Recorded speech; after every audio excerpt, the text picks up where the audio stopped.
bagaimana membangun konten untuk sosial media yang efektif untuk bisnis. Bilang yang berseliweran di sosial media itu bukan konsumen kita, tapi mereka itu audiens yang memang harus kita attract, Gitu. harus kita tarik. Nah, mungkin sebagian teman-teman UMKM nggak paham apa sih itu awareness. Ya, aja sih. Karena biasanya konten pilar itu berisi dari 5 hal umumnya. Yang pertama inspirasi. Yang kedua itu informasi. Jadi kan kalau misalkan kita tahapin, yang pertama awareness, yang kedua consideration, yang ketiga conversion, baru nanti di situ ada loyalty, baru nanti ada advocacy. Wow.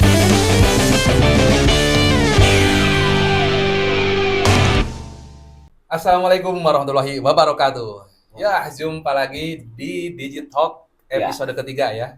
Jadi ini episode ketiga ini adalah sesi kedua dari lanjutan yang tadi sebelumnya, episode sebelumnya gitu. Biar penasaran ya. Oke, tanpa berlama-lama ya. Jadi kita lanjutkan lagi pembahasan yang sebelumnya yang kayaknya ini akan sangat amazing banget gitu ilmunya. Jadi kemarin itu bagaimana membangun konten untuk sosial media yang efektif untuk bisnis. Betul. Seperti itu ya. Berarti ada yang nggak efektifnya juga ya? Ada. Oh, makanya ada trik untuk yang efektifnya gitu ya. Oke, jadi gimana nih caranya gitu membangunnya gitu. Tadi kan baru pendahuluan kali ya. Asik pendahuluan. Jadi tadi tuh panjang lebar tuh baru pendahuluan gitu. Iya. Coba. Sekarang detailnya nih. Jadi ini kan, kalau misalkan saya ibaratin ya, misalkan kita bikin dari 2 sudut pandang. Sudut pandang yang pertama itu pasti dari sudut pandang perusahaan. Rata-rata perusahaan itu pasti pengen mengkomunikasikan tentang hanya kelebihan dirinya. Tentang apa kelebihan dia dibanding kompetitor, apa produk yang dia punya, follow saya, terus itu pokoknya pick us banget lah gitu. Jadi pokoknya pilihlah aku. Gitu itu kan dari perusahaan, karena sudut pandang perusahaan pasti pengen mengkomunikasikan hal tersebut. Betul. Nah, yang kedua ada sudut pandang dari sisi audiens. Karena bisa dibilang yang berseliweran di sosial media itu bukan konsumen kita, tapi mereka itu audiens yang memang harus kita attract, gitu. harus kita tarik. Nah, jadi kita juga harus mendalami nih ketertarikan konsumen dalam bersosial media itu apa. Yang mereka cari itu yang pertama informasi, yang kedua edukasi, yang ketiga entertainment.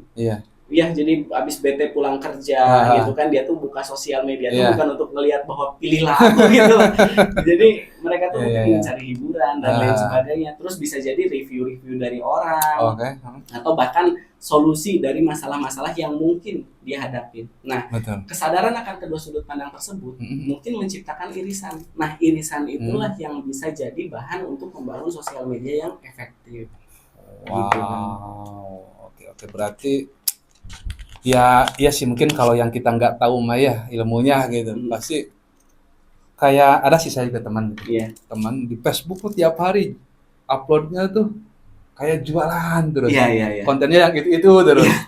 Kayak nggak ada konten hiburannya atau apanya gitu. Ya mungkin kita pun jenuh juga kali ya lihatnya. Betul. Jadi mungkin itu kali salah satu ya trik atau Nah, makanya biasanya ketika kalau misalkan kita udah brainstorming nih terkait masalah bagaimana sih nih konten media yang efektifnya nih, kita diskusi dengan tim seperti apa baiknya dan konten-konten apa aja yang bakal diangkat gitu. Nanti kita breakdown jadi konten pilar. Jadi konten pilar itu bisa ibaratnya fondasi, guidance dan sosial media bisnisnya tuh mau diisi apa aja sih. Nah, biasanya konten pilar itu berisi dari 5 hal umumnya. Yang pertama inspirasi. Yang kedua itu informasi. Yang ketiganya itu adalah promosi. Yang keempatnya itu edukasi. Dan yang kelimanya itu interaksi. Jadi dari 5 poin tadi tinggal kita atur persentasenya. Misalkan 10% inspirasi. Gitu kan, 20% misalkan informasi. Terus yang berikutnya misalkan 20%-nya lagi promosi. Terus yang berikutnya lagi misalkan 20% lagi edukasi. Baru nanti yang 30%-nya interaksi. Jadi nanti interaksi yang seperti apa? Apakah interaksi yang menghibur, atau misalkan bikin kuis, atau apa segala macam. Gitu. Jadi konten pilar itulah yang akan jadi patokan untuk misalkan anggaplah dalam 1 bulan itu misalkan kita bikin 30 konten. Nah, persentase yang jadi bahan untuk dibuat konten itu diambil dari konten pilar tadi. Wow. Gitu. Keren. Wah, berarti apa ya? Jadi konten, katakanlah kita berbicara medsos itu IG dulu ya, salah satu ya, salah satu medsos IG. Berarti nanti konten IG kita tuh ya katakanlah dari 5 pilar ini ya. Iya, betul. Ada edukasinya, ada inspirasinya. Betul. Jadi ada interaksinya juga. Itu kan interaksi juga perlu ya di medsos. Jangan sampai kita terus upload konten. Betul. Oh, kadang ada yang banyak like doang, tapi nggak ada komen. Berarti interaksi itu seperti itu ya. Betul. Ada yang komen, ada yang like, ada yang share gitu ya. Betul. Jadi misalkan untuk konten-konten interaksi itu cenderung bagus untuk membangun awareness. Karena biasanya konten-konten yang sifatnya hiburan, informasi atau edukasi itu tuh nge-reach jangkauan lebih banyak daripada misalkan kita promo tentang produk yang kita jual. Iya. Gitu. Makanya mungkin ini kan dari sosial media aja sekarang tuh kayak Reels. Reels itu peranan dia itu untuk membangun reach. Makanya kalau misalkan kita lihat insight itu di Reels itu biasanya jangkauan tuh lebih banyak dari non-follower daripada follower. Setuju sih. Nanti ada fitur carousel. Biasanya carousel itu disebarkan lebih banyak ke follower kita daripada ke non-follower. Jadi bahkan dari setiap jenis kontennya itu memang punya goal yang berbeda. Ilmu lagi ini. Gitu. Nah, ternyata kita tahu ya, di Instagram itu kan memang bukan hanya posting gambar doang gitu. Satu gambar doang gitu kan. Dari gambar aja bisa bikin posting carousel, berarti beberapa gambar multi image lah gitu ya. Dan selain gambar juga video. Video itu ya sekarang kan ada reel katanya di YouTube. Dan ternyata itu reel dan atau konten video dan konten gambar ternyata fungsinya berbeda ya. Wah, keren, ilmu baru. Jadi kalau ingin medsos atau Instagram kita bicara satu dulu, Instagram biar fokus. Instagram kita walaupun followernya sedikit, akun kita baru, ingin ada nge-reach audiens banyak gitu ya. Ingin konten kita tuh ingin tampil di banyak orang gitu, walaupun belum jadi follower. Berarti salah satu tipsnya atau salah satu triknya itu dengan konten video, berupa video. Betul, konten video yang sifatnya mungkin menghibur dan ada sedikit soft sellingnya di sana. Yang sifatnya menghibur, yang orang tuh menggugah orang untuk mungkin like, untuk komen kali ya di video itu gitu. Bahkan share, bisa save gitu kan. Jadi sekarang ada banyak fitur algoritma Instagram yang memang ngebantu sekali sih. Sip. Nah, gini nih. Saya tadi ingin tanda tanya tentang awareness. Iya. Nah, mungkin sebagian teman-teman UMKM nggak paham apa sih itu awareness. Iya. Karena ya selain bahasa Inggris juga penjabarannya atau dalam kondisi real itu apa sih awareness gitu. Kan kadang mungkin sering dengar ada brand awareness atau target iklan tuh awareness gitu. Nah, itu berarti seperti apa tuh? Sebetulnya awareness itu kan rata-rata di kesadaran merek. Jadi kita ngebangun kesadaran. Jadi kita yang tadinya tidak diketahui siapa-siapa, ya bahkan orang nggak pernah tahu bahwa kita itu ada di muka bumi, brand kita itu. Jadi sama sekali nggak tahu. Jadi kita mulai memberitahu ke orang-orang bahwa brand kita itu ada. Misalkan sudut pandang dari Mihade. Anggaplah misalkan sekarang populasi orang di Majalengka, misalkan anggap ada 100.000 orang. Mungkin yang aware tentang Mihade itu mungkin baru sekitar 10. Atau misalkan baru sekitar 1.000. Nah, tujuan kita membuat konten awareness itu adalah meningkatkan kesadaran. Jadi yang tadinya yang taunya 1.000 orang, sekarang yang taunya jadi 100.000 orang. Gitu. Jadi itulah upaya. Karena sekarang gini aja, awareness itu siapa sih orang yang gak aware tentang Honda? Jadi ini, bahkan banyak juga orang yang pengennya itu bisa bangun sosial media itu langsung jualan. Bangun sosial media langsung laris. Tapi proses perjalanannya itu panjang kan. Jadi sebelum ke awareness nanti ke consideration. Waduh. Gitu kan. Baru nanti ke tahap akhir itu sampai ke tahap yang ketiga itu conversion. Jadi kan kalau misalkan kita tahapin yang pertama awareness, yang kedua consideration, yang ketiga conversion, baru nanti di situ ada loyalty, baru nanti ada advocacy. Jadi kalau misalkan penjualan itu sebenarnya di funnelnya itu yang ketiga. Setelah awareness-nya banyak. Terus setelah awareness banyak nanti ada consideration di sana. Nanti dari consideration itu baru ada conversion, dan itu tuh kalau misalkan digambarin anggaplah 100.000 orang yang tahu. Dari 100.000 orang yang tahu misalkan ada 10.000 yang tertarik. Dari 10.000 yang tertarik ada 1.000 yang beli. Dari 1.000 yang beli mungkin ada 100 yang loyal. Dari 100 yang loyal mungkin ada 10 yang merekomendasikan lagi ke orang lain. Jadi itu funnelnya. Jadi kayak kerucut ya. Betul. Bentuknya tuh jadi katakanlah di atas itu kita tadi awareness gitu ya. Betul. Jadi tujuan awareness ini intinya biar orang tahu sebanyak-banyaknya orang tahu dulu gitu ya. Betul. Jadi besar tuh di atas. Jadi mulai turun dari yang tahu tuh mulai yang mikir-mikir, tertarik. Gitu ya. Nah, itu pasti kan nggak dari 100.000 ini ripanya tuh makin turun makin kecil porsinya ya. Betul.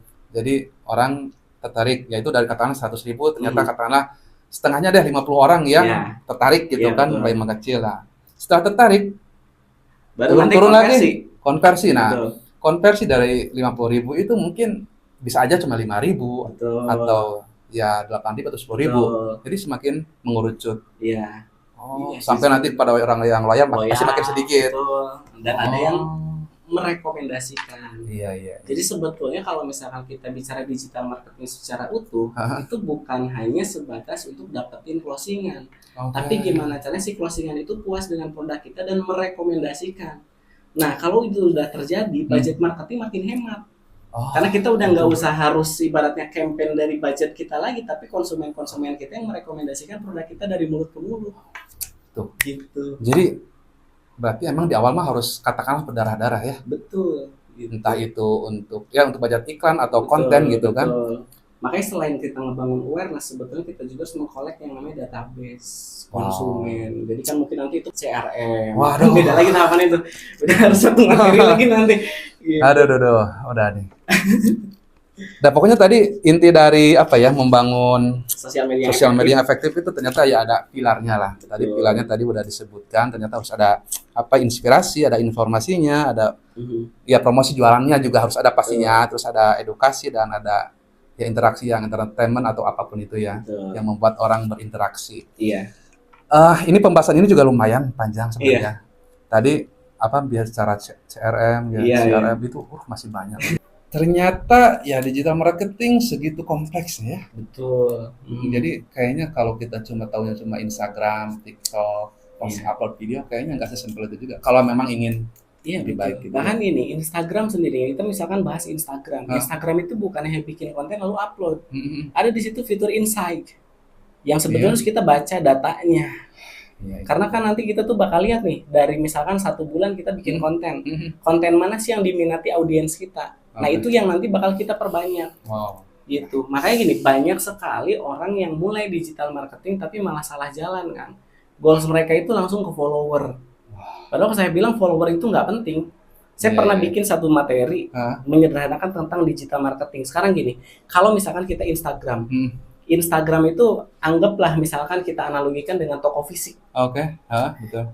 Toko kita nih, ketika kita punya toko kan Instagram itu kosong. Hal yang pertama yang kita lakuin apa dulu? Ngisi rapi-rapi dan beres-beres. Kita perbaiki dulu foto profilnya, kita percantik dulu bio-nya. Gitu kan. Terus kita berpikir etalase kita mau diisi dengan apa. Nanti misalkan spanduknya mau kita kasih kayak gimana, warnanya. Betul gitu kan. Jadi terus kalau misalkan gini kan, kalau misalkan Instagram bisa nggak dibangun dengan organik? Bisa aja. Bisa nggak dibangun dengan berbayar? Bisa. Cuman bedanya ketika kita bangun dengan organik mungkin butuh waktu yang lebih panjang. Dan mungkin lebih banyak konten yang harus diproduksi. Karena kalau misalkan kita ibaratin, Instagram kita bangun dengan cara organik, ibarat kita buka toko di pelataran rumah. Memang kita nggak sewa tempat, nggak ada kos di sana, tapi traffic yang datang mungkin kenalan kita, tetangga kita, saudara kita. Hanya segitu dulu tuh, kan. Kecuali kita udah upload konten banyak dan ada yang FYP gitu. Terus kalau misalkan kita pakai ads atau misalkan berbayar, itu ibaratnya mungkin kita buka toko dan kita sewa di mall. Memang ada kos bulanannya, tapi traffic yang datang bisa terukur. Bisa dilihat banyak orang. Gitu. Dan yang terpenting apa? Kalau misalkan kita sewa toko di mall, anggaplah di mall itu ternyata nggak sesuai target market kita. Untuk pindah tempat tuh mahal. Biaya lagi. Tapi kalau di sosial media, ketika misalkan satu iklan pertama kita nggak efektif, dengan mudah di iklan kedua kita langsung bisa ganti target audiens. Yang terpenting dievaluasi. Berarti kita misalkan menghabiskan iklan sekian rupiah. Betul.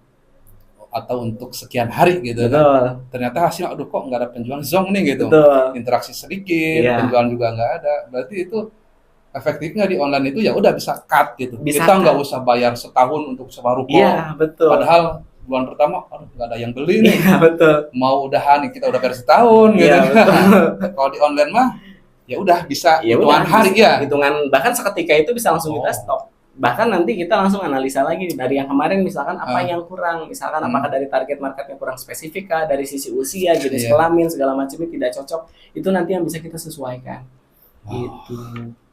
Oke Kang, ini nampaknya masih banyak nih ya harus dibahas nih. Ya panjang kan. Betul. Nah pasti sebenarnya banyaklah teman-teman UMKM ataupun pengusaha yang belum melek online itu yang katakanlah ya, waduh kok pusing saya dengernya gitu ya. Ya memang seperti itulah dunia digital saat ini ya. Kalau kita nggak melek ya kita harus banyak belajar dan siap menerima ilmu gitu ya. Kalau memang kita merasa tidak kuat untuk memasukkan informasi itu ke dalam kita ya mau tak mau kita harus siap katakanlah ya modal investasi lebih banyak untuk ya katakanlah seperti menggunakan agensi seperti Digitalin untuk mengurusi, membangun media sosial kita gitu. Dan yang pastinya ketika kita menggunakan jasa agensi seperti Digitalin ini, ya semuanya konsep-konsep marketing itu udah oke lah istilahnya ya. Kita udah nggak mikir lagi harus gimana, semuanya udah diaturin ya tentunya dengan sebelumnya ada diskusi antara pihak Digitalin dan owner dari bisnisnya dari perusahaannya itu. Seperti tadi mau dibawa arahnya mau kemana, target marketnya siapa, itu kan hal di awal yang harus didiskusikan ya. Sehingga nanti pihak agensi seperti Digitalin ini bisa mengarahkan, wah ini berarti brand ini bagusnya nanti seperti ini, warnanya seperti ini, terus kontennya seperti ini. Nah seperti itu mudahnya gitu apa yang dilakukan oleh Digitalin ID ini. Kang ya. Siap. Jadi mungkin itu aja untuk edisi Digitalk kali ini. Biar nggak kepanjangan. Nanti kita sambung lagi dengan bahasan yang lebih menarik pastinya dan masih banyak. Dan buat kamu yang tertarik jangan lupa untuk subscribe di channel Digitalin.id. Oke, itu aja. Terima kasih telah menyaksikan video ini. Wassalamualaikum warahmatullahi wabarakatuh. Dadah.